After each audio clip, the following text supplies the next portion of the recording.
Well, hello, Andrew here yet again, and this is episode 115. And today we're continuing in our series of Matthew. We're up to Matthew chapter 15 and now working through 10 verse 20. It's a kind of continuation of the first 9 verses where Jesus is challenged about his disciples eating with hands that haven't been washed, and his kind of is pushing back. And so we pick the narrative up at verse 10. Then Jesus called the crowd to him and said to them, "Listen and understand. It is not what goes into the mouth that defiles a person. It's what comes out of the mouth that defiles." Then the disciples approached and said to him, "Do you know that the Pharisees took offence when they heard you say this?" Heard what you said? He answered, "Every plant that my heavenly Father has not planted will be uprooted. Let them alone. They are blind guides of the blind. And if one blind person guides another, both will fall into the pit." But Peter said to him, "Explain this parable to us." Then he said, "Are you still also without understanding? Do you not see that whatever goes into the mouth enters the stomach and goes out into the sewer? But what comes out of the mouth proceeds from the heart, and this is what defiles. For out of the heart come evil intentions, murder, adultery, fornication, theft, false witness, slander. These are what defile a person. But to eat with unwashed hands does not defile." Now, it's obvious to us when we hear this. It's obvious when Jesus says it. We hear these words of Jesus and say, of course, it makes absolute sense. We know that. But we're also used to hearing these words, and they've actually become part of our way of thinking. This is the 21st century, no longer the first century. It's kind of obvious what Jesus is saying.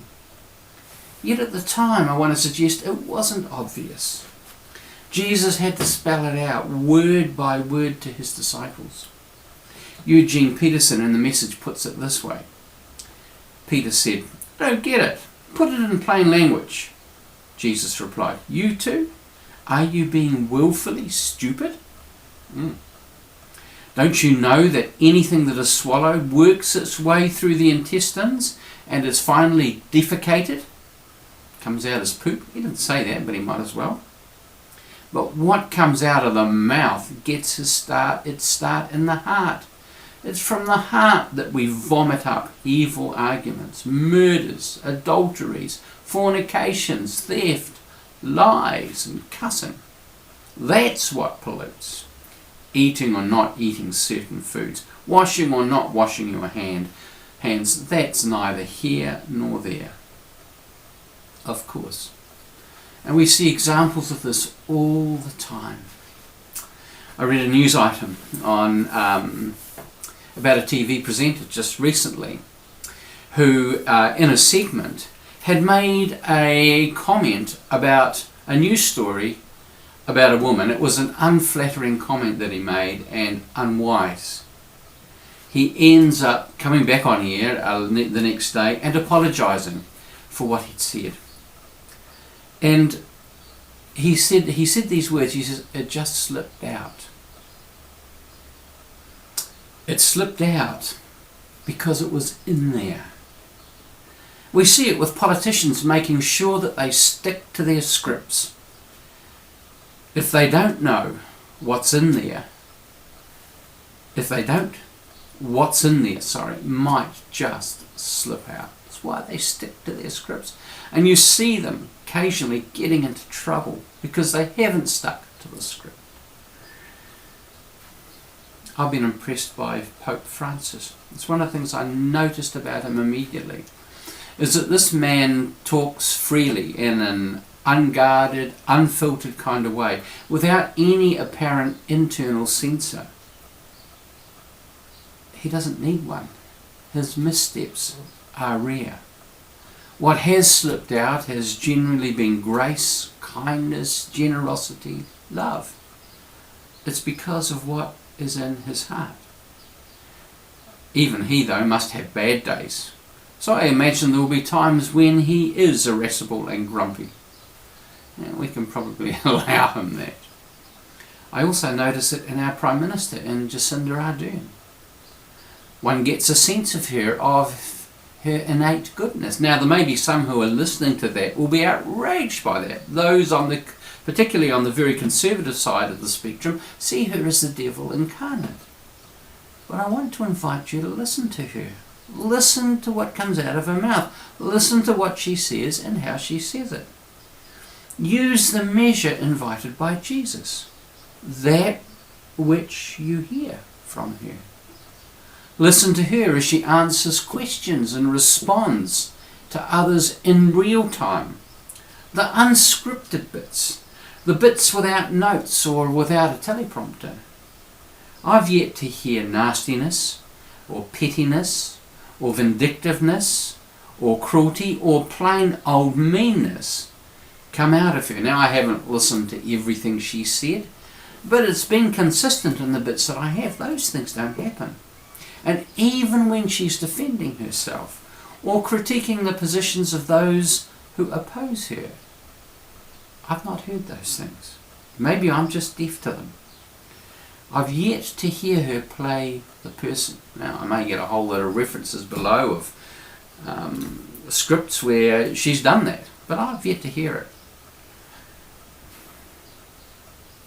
You see, if the heart is full of crap, let's just use that word. If the heart is full of crap, it's going to slip out. Jesus implicitly is inviting us, I want to suggest, to bring our hearts before the Lord. It's because as we hear his words, we must surely be aware of the stuff that's in there, just looking for an opportunity to expose who we really are, just waiting to slip out. And Jesus is inviting us to invite the Lord to engage with us in a house cleaning project. Perhaps in words similar to the closing ones in Psalm 139, which I've been reflecting on a bit lately. Search me, O God, and know my heart. Test me and know my anxious thoughts.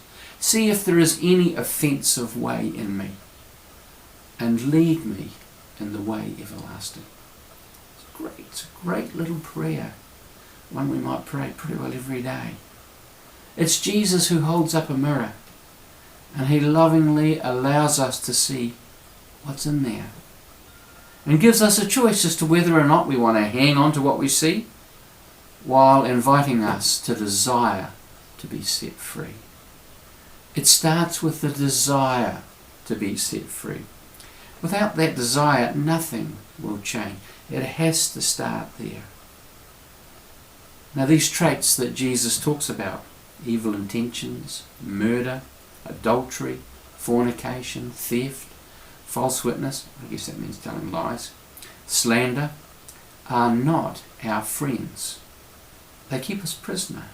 They violate our best selves. As Jesus says, these are things that defile us. They make us less. They make us small. They reduce our capacity for loving, for receiving love, and ultimately for believing that we could be loved by others, by God, by ourselves. We are more ready to blame others often for what's in there. We allow ourselves to become the victims of others.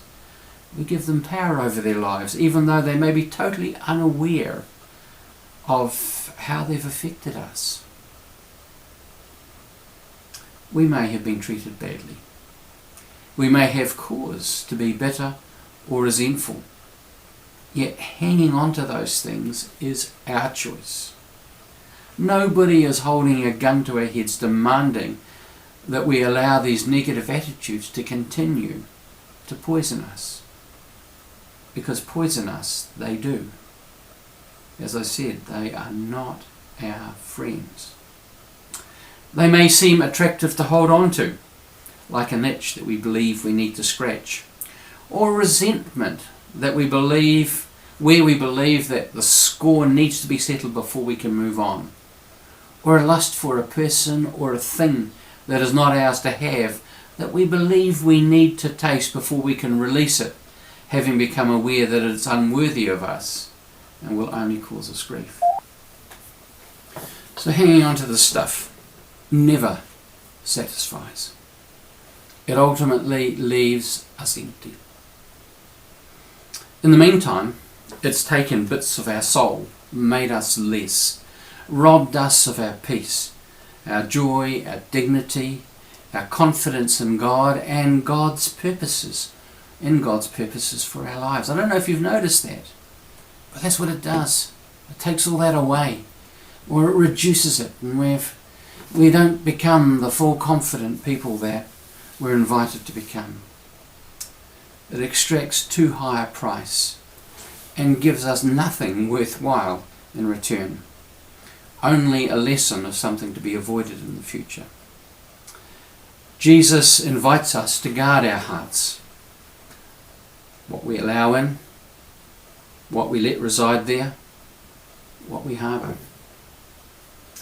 The Proverbs 4 verse 23 says, above all else, guard your heart, for it is the wellspring of life. Isn't that exactly what Jesus is saying? It's out of this wellspring that good or evil comes. So guard it. Guard what you allow in. Guard what you actually allow to settle in there. It's worth the exercise. It's a theme that Jesus repeatedly returns to. Back in chapter 12, verse 34 of this book, we looked at it some time ago, he puts it succinctly, out of the overflow of the heart, the mouth speaks. Out of the overflow of the heart, the mouth speaks. It's worth noticing what slips out, just slips out of the overflow, our overflow. It's pointing us to what's in there and what is defiling us and keeping us less. It's keeping us away from the fullness of life that Jesus wants for each of us. And it's not necessarily that these are bad things, necessarily in themselves. There's a story that I've told numerous times, and I'm going to tell again, that goes back, I figure, 33 years to when I was a student at Trinity Theological College. I was at the end of my first year, and it was a three-year program. And the student body would have a student who was designated to represent the student body on the Trinity College Council. And that student would also be regarded as a senior student. And what would happen would be, it would be run on a 2-year cycle, so that as a student was coming to the end of their 3 years, a person would then be appointed who was at the end of their first year to be in that role for the next 2 years. I was at the end of my first year, and the senior student was coming up to the end of his time, and he was preparing to lay the role down and hand it on to one of the first years. I wanted the job. My ego said that it would be good for me.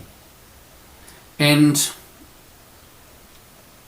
some thought I was an obvious candidate for it.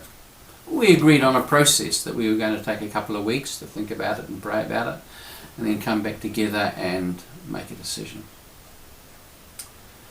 Here's the thing. I had some people, 1 or 2 people, that approached me and said, you know, we think that you're the man for the job, or the person for the job. Okay. But I became aware that I wanted it for all the wrong reasons. I didn't think I'd necessarily be a good senior student, but it would make me feel important. I often had a lot to say for myself, so surely that was an important part of the role. But there was a deep sense of discomfort within me, that I knew that this was wrong. It was wrong.